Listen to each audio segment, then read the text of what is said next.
Welcome to the next in the Presca Lunchtime series. These are the Webbonars. I am Rob Webbon. I'm the CEO and co-founder of Presca Sportswear, the world's first climate positive sportswear company. And in a bit of a change to the schedule today, we're actually mixing things up a little bit. So I've got Jamie from our team, community manager, who is going to be interviewing me for a change. And this is going to be the first in our kind of meet the team type sessions. So without further ado, Jamie, I'm going to hand over to you and give me a good grilling. Awesome. Yeah, so a massive change up to the normal schedule, but we just want to round out the company like a little bit more and give you a bit of an insight into us. So Rob, I reckon first question is when did you start getting kind of passionate about the environment? Oh, passionate about the environment. So I grew up in the countryside. I was always out in nature. I was a little bit feral, and so even as a kid, I think that I've always had that connection with nature. I studied geography at school, which I really enjoyed. And off the back of that, I did an environmental science degree in 1999 to 2002, which I just absolutely loved. And so really that was it, I suppose. And since then, I've, at the time we were looking at Kyoto Protocol, we were looking at climate change coming down the line, and it was something that was coming, to be perfectly frank, and the wider community just wasn't engaging with it. But now it's here, isn't it? And I think there's suddenly a real urgency, which is sad and distressing that we've got to this point, but it's also good that there is that urgency now, because hopefully we can start turning around. Absolutely, yeah. And how does it feel that you've sort of been at the forefront before it was kind of mainstream? Because now we're seeing like mainstream media start to pick up on the problem that is, the climate. How does it feel going from you being sort of at the front of like researching it when it wasn't necessarily so prevalent in media? Like I say, it's kind of just a bit like been, we in the environmental community have been banging our heads on a brick wall for bloody ages. And now it's coming to pass that actually everyone's sitting up and going, oh, bloody hell, yeah, look, it's here. So bit frustrating, if I'm honest. But maybe that's just that the environmentalists didn't do a good enough job about telling the story of what was coming. But I think the problem with it is, as we know, climate change is one of these slow, insidious things. It's not an immediate threat. The immediate threats are the flooding and the forest fires and these crazy heat waves and all these natural disasters. That's what makes people sit up and think, oh, bloody hell, there's something happening. And really, it's only when that really accelerates and the mainstream media sits up and says, oh crap, there's an issue here, that I think public general wide scale public perception will change. But yeah, so I'm glad it's now recognized. A bit frustrated we're so late in the day, but hopefully it's not too late in the day. Yeah, well, no, that kind of leads me on to my next question. Like, this might be a very loaded question and pretty heavy to open up the first edition of the webinar, but do you think that it's possible for us to do enough to kind of like change the balance? Because obviously we've always had at the center of Presca's core like sustainability, and everything we do is just to basically turn the tide. But we have people being aware of the issue now, and is it too little too late, or do you think we stand a chance? Oh, Jamie. Sorry, this is supposed to be so lighthearted. I know. What have you done? It's not too late. No, it's definitely not too late. It's absolutely within our control. It's absolutely within our ability to turn it around as a society. It's not too late at all. But we're not doing nearly enough right now. I mean, not by a long streak, if you excuse my French. So as a microcosm, Presca as a microcosm, wider industry and society, we are doing a lot more than pretty much any other company that I know of. We have a lot stronger climate ambitions, but we're still making stuff, and we're still in a society which is driven by mass consumption, and that has to change really. So that's really beholden on us at Presca and me to change the model and to really move away from encouraging churn to longevity and circularity. So that's kind of, within the clothing industry, that has to change. We need to go from 100+ billion garments a year down to, we need to cut that by 75%. And sort of what steps like are Presca taking as a company in order to try and change that figure? So the most important thing for me, and the most exciting thing really, is the workshop.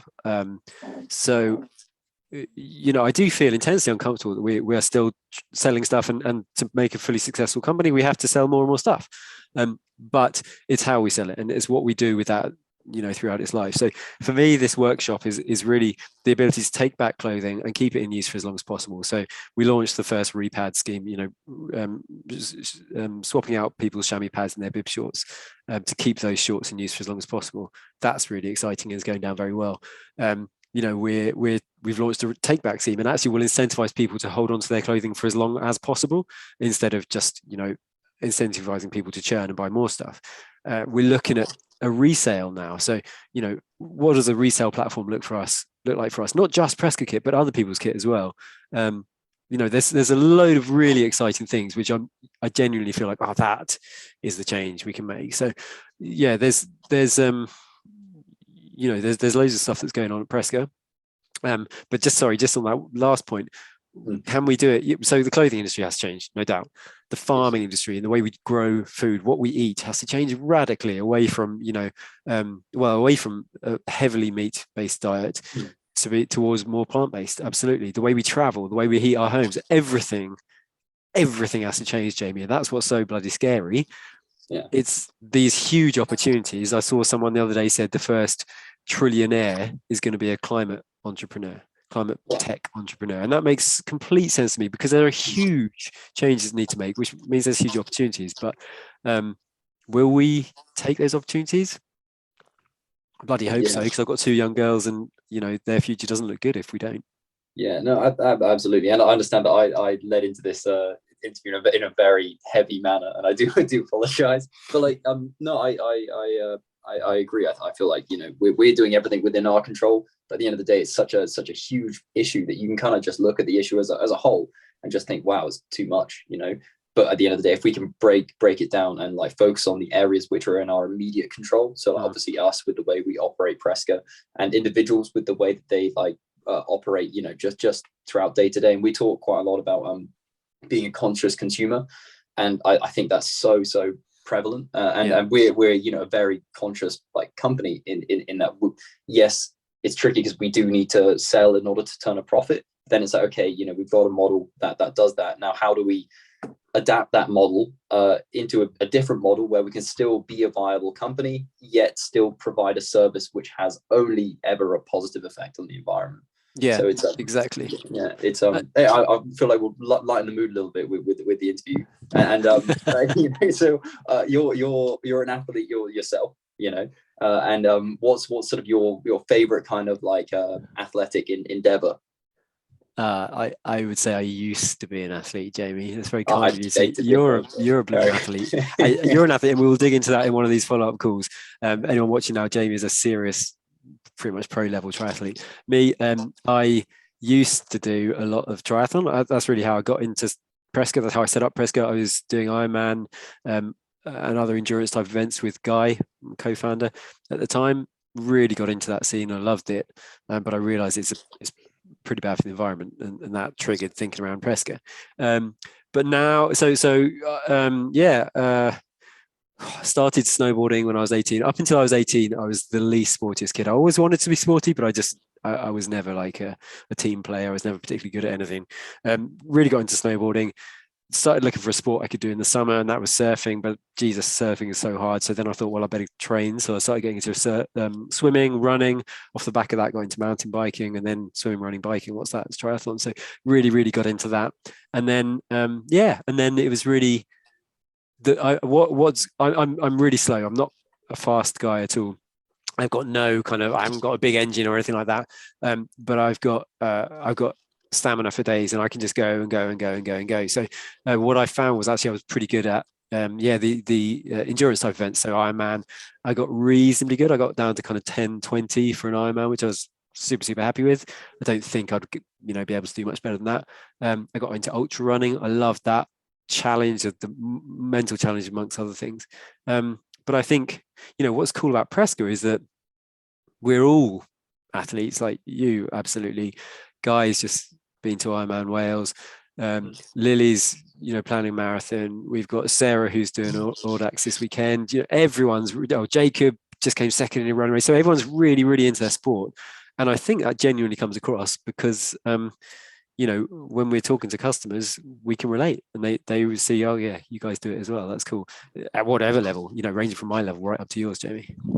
Yeah, no, absolutely. I think it is important that we kind of let people know, like, we don't just design this stuff, like we use it day to day, and we hope that reflects in the quality of product that's produced at the end.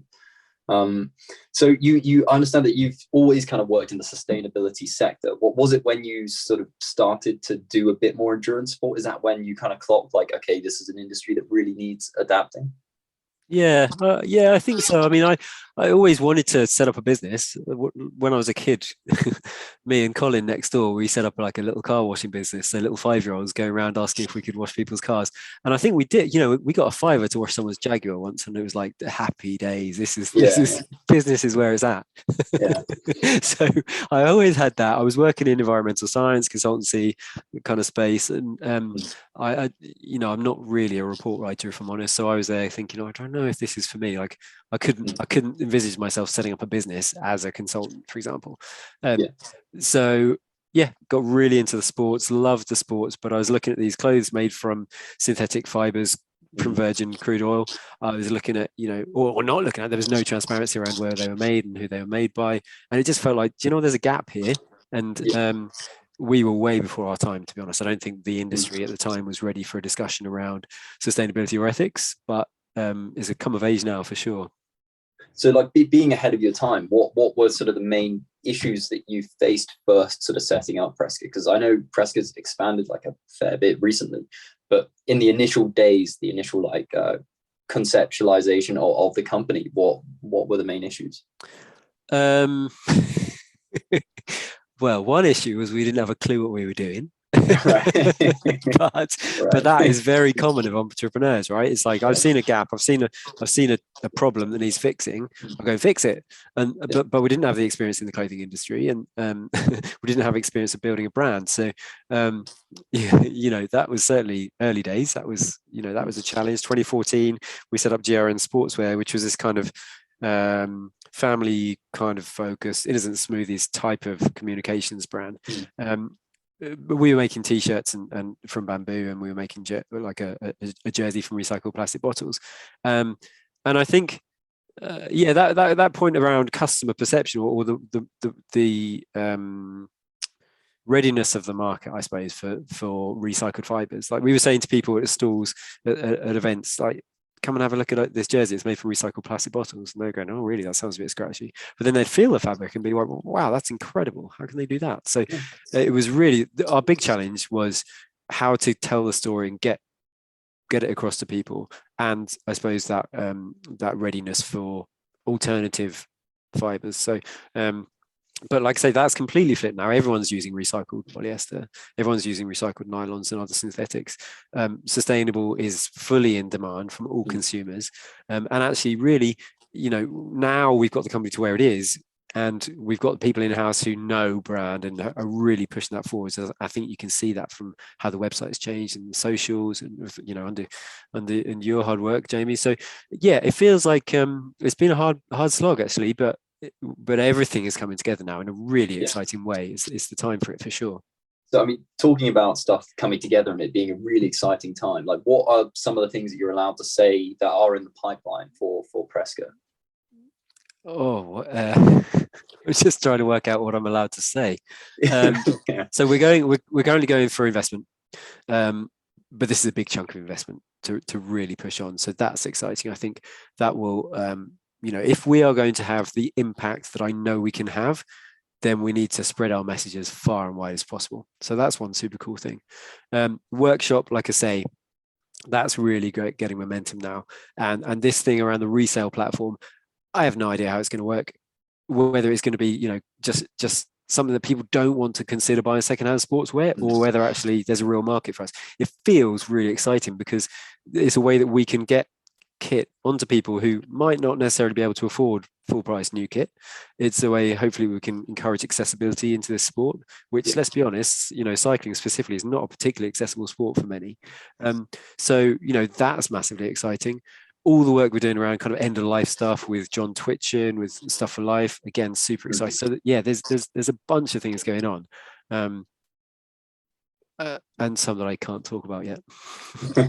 Yeah, no, that's exciting stuff, And again, talking about like accessibility to the sport, that's so prevalent, because I remember when I first went to the Welsh team, I was getting hand-me-down kit from sort of everybody else on the team, and it got to the point where I didn't have a single piece of clothing that I had actually bought. It was all hand-me-down off other people. So there's definitely the sustainable way. 100%. Well, it was more that like no, exactly. It's keeping stuff going, and if it's being used 100%, it's not in landfill.